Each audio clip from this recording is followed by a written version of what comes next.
जय हिंद साथियों, मैं आपका साथी भूतपूर्व सैनिक मनोज सिंह एक बार फिर आपके समक्ष हाजिर हूँ।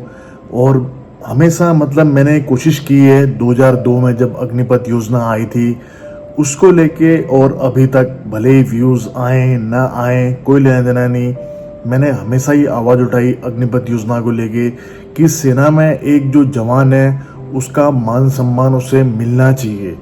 यानी कि वह सिर्फ इंडियन आर्मी में एक सोल्जर कहलाने के लिए आया है, उसके बाद जो प्रमोशन मिले वो उसका अपना है, लेकिन उसको चाहिए सिर्फ इंडियन आर्मी की वर्दी और जिंदगी भर में उसको चाहिए एक फौजी का टाइटल, ना कि अग्निवीर का।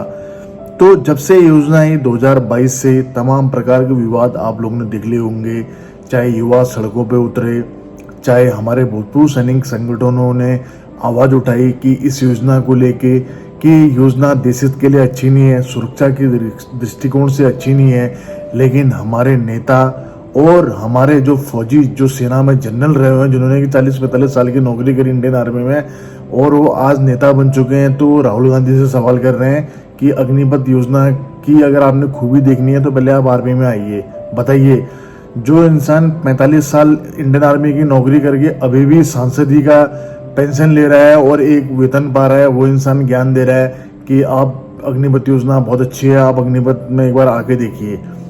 तो क्या ही हो सकता है इस देश का।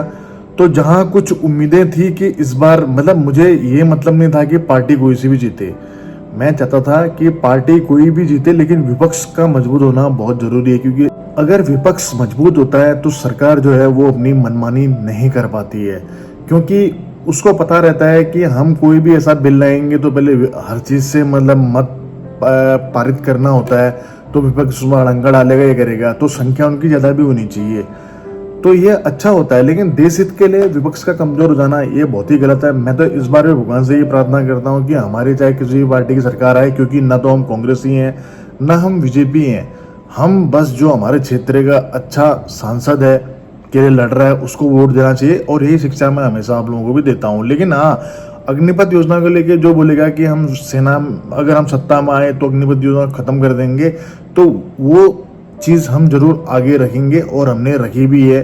फर्क नहीं पड़ता है कि लोग क्या बोले, कोशिश यही रहती है कि जिस प्रकार हम लोग रिटायरमेंट होके आज भी एक प्राइवेट कंपनी में मैं सिक्योरिटी ऑफिसर हूँ, तो उसी प्रकार मुझे एक खुशी हमेशा रहती है कि मैं एक फौजी हूँ, मेरा ये टाइटल तो मुझसे कोई छीन नहीं सकता है ना। तो उसी प्रकार जब एक आज का युवा सेना भर्ती के लिए तैयारी करता है, जी जान से मेहनत करते हैं, और कौन आता है फौज में, गरीब परिवार के लोग, किसान परिवार के लोग, या जिनके बैकग्राउंड सेना से रह चुके होते हैं वो लोग, वो आते हैं यहाँ। अमीर प्रॉपर्टी बिल्डर जो पोर्से चलाने वाले ऐसे के तो बच्चे तो आते हैं नहीं, तो यहाँ गरीब तबके परिवार के लोग आते हैं, और उनका सपना सिर्फ ये होता है कैसे करके भी मैं ऑलिव ग्रीन ड्रेस पहनूं, अपनी कॉम्बैट ड्रेस पहनूं, और मैं भारतीय सेना का एक सैनिक कहलाऊं, और आजीवन मुझ पे एक फौजी का टैग लगे। लेकिन अब पूरी भर्ती प्रक्रिया को चेंज करके 4 साल की नौकरी कर दी गई है, और उसके बाद तमाम जुमले, जैसे कि हमारे रक्षा मंत्री राजनाथ सिंह जी बोलते हैं कि मैं किसी भी अग्निपथ का अन्याय नहीं होने दूंगा। मैं कह रहा हूँ अपने दिल में हाथ रख के बोलना, क्या आप इनके बातों पर यकीन करते हैं?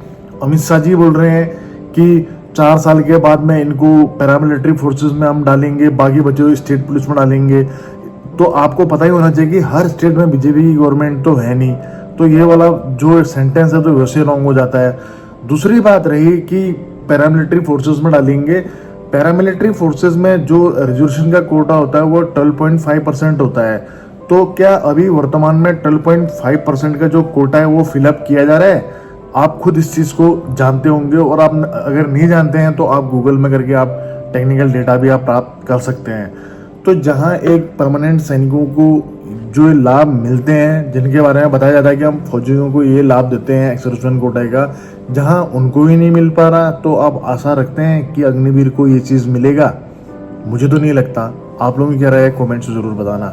चलिए, जो कुछ भी रहा हो, कोशिश की आप लोगों की आवाज़ उठाने की। कल है निर्णायक दिन, आज 3 तारीख है, कल 4 जून है। कल नई सरकार का गठन हो जाएगा, पता चल जाएगा कि किसकी सरकार बन रही है, क्या बन रही है, कौन हमारे सपनों को पूरा करने वाला है और कौन सपनों को तोड़ने वाला है। तो आप लोगों को क्या लगता है, अपनी राय कमेंट्स में जरूर दें। आप लोगों की आवाज़ बन के हमेशा अग्निपथ योजना के खिलाफ आवाज़ उठाते रहूँगा। जय हिंद, जय भारत। दोस्तों सब्सक्राइब कीजिए एक्स आर्मी सोल्जर को डिफेंस की सबसे सटीक और सबसे आसान भाषा में जानकारी के लिए। साथ ही बेल आइकन को प्रेस करें ताकि आपको नोटिफिकेशन सबसे जल्द मिले।